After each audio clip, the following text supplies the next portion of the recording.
A single day of war in Ukraine costs Russia nearly $1 billion, with 41% of Russia's budget allocated to defense.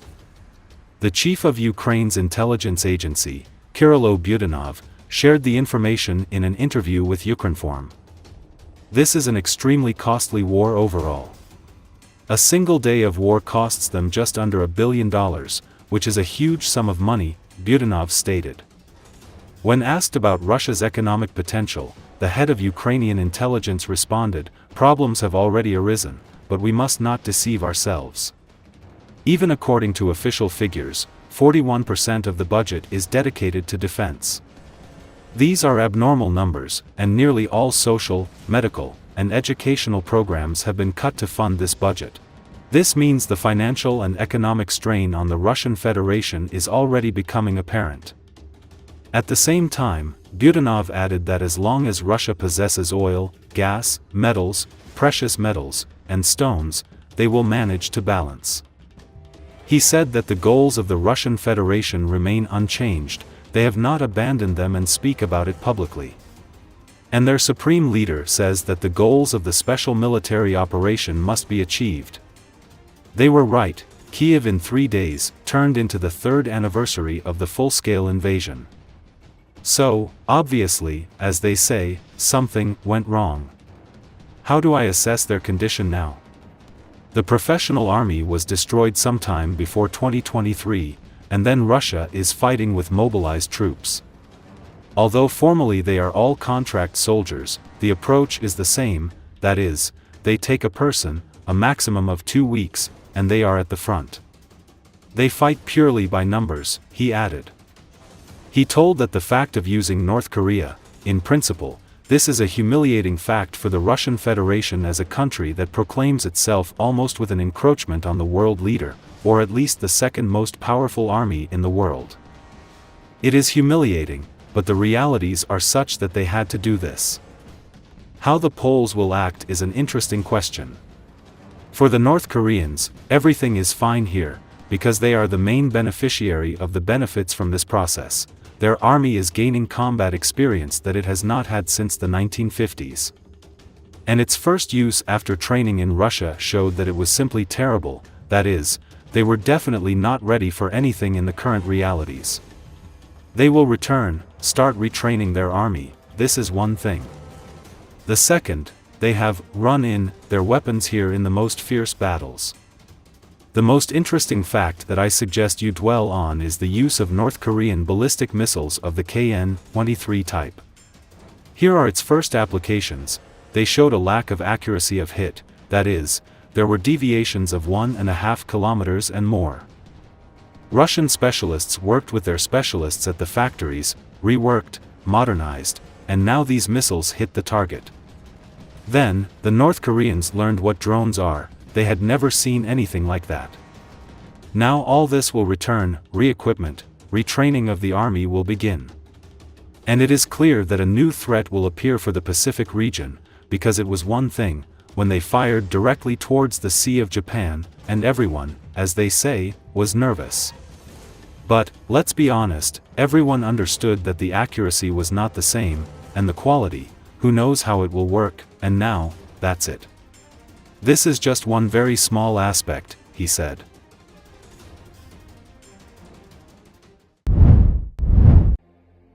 Elon Musk, the head of the Department of Government Efficiency, who was also part of U.S. President Donald Trump's first cabinet meeting, confirmed that the U.S. accidentally canceled funds aimed at Ebola prevention.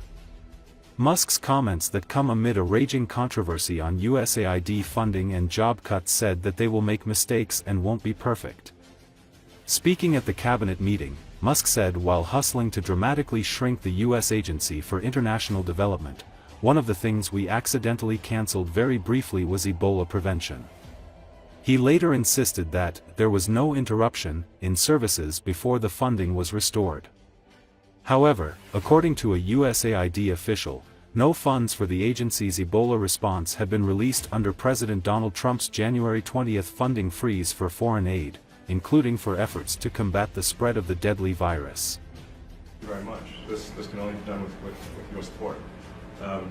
So it's really the urgency support function for the President and for the agencies and departments to help achieve those savings and to effectively find 15% in reduction in fraud and waste. And we bring the receipts. So people say, like, well, is this real? Just go to doge.gov. We line item by line item, we specify each item. So, and I should say, we will make mistakes. We won't be perfect, but when we make a mistake, we'll fix it very quickly.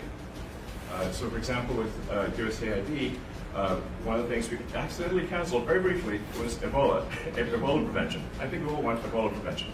So we restored the Ebola prevention immediately, and there was no interruption. Responding to reporters' questions about a potential visit from Ukrainian President Volodymyr Zelensky amid reports that a rare earth minerals deal is imminent, U.S. President Donald Trump said, "I hear that he's coming on Friday. Certainly, it's okay with me if he'd like to. And he would like to sign it together with me," Trump said. "And I understand that's a big deal, very big deal." According to Associated Press, 3 senior Ukrainian officials said Tuesday that Ukraine and the U.S. have reached an agreement on a framework for a broad economic deal that would include the exploitation of rare earth minerals. The officials, who were familiar with the matter, spoke on condition of anonymity because they were not authorized to speak publicly. One of them said that Kiev hopes that signing the agreement will ensure the continued flow of U.S. military support that Ukraine urgently needs. The agreement could be signed as early as Friday, and plans are being drawn up for Ukrainian President Volodymyr Zelensky to travel to Washington to meet Trump, according to one of the Ukrainian officials. Another official said the agreement would provide an opportunity for Zelensky and Trump to discuss continued military aid to Ukraine, which is why Kyiv is eager to finalize the deal. Trump also told reporters he was interested in buying rare earth minerals from Russia. No, the digital tax is taking place all over Europe. They're taxing us, and they're doing other things. They're suing all of our companies. It's true that President Zelensky is coming on Friday to meet with you, and is the mineral deal sorted out? Yeah, I hear that. I hear that he's coming on Friday. Certainly, it's okay with me if he'd like to, and he would like to sign it together with me, and I understand that's a big deal, very big deal.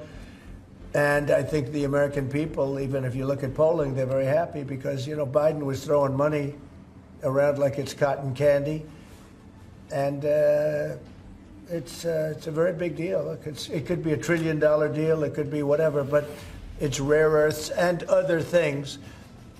And look, we're spending hundreds of billions of dollars on Ukraine and Russia fighting a war that should have never ever happened. That's a war that would have never happened if I were president, and it didn't happen for 4 years. People say, how do we know that?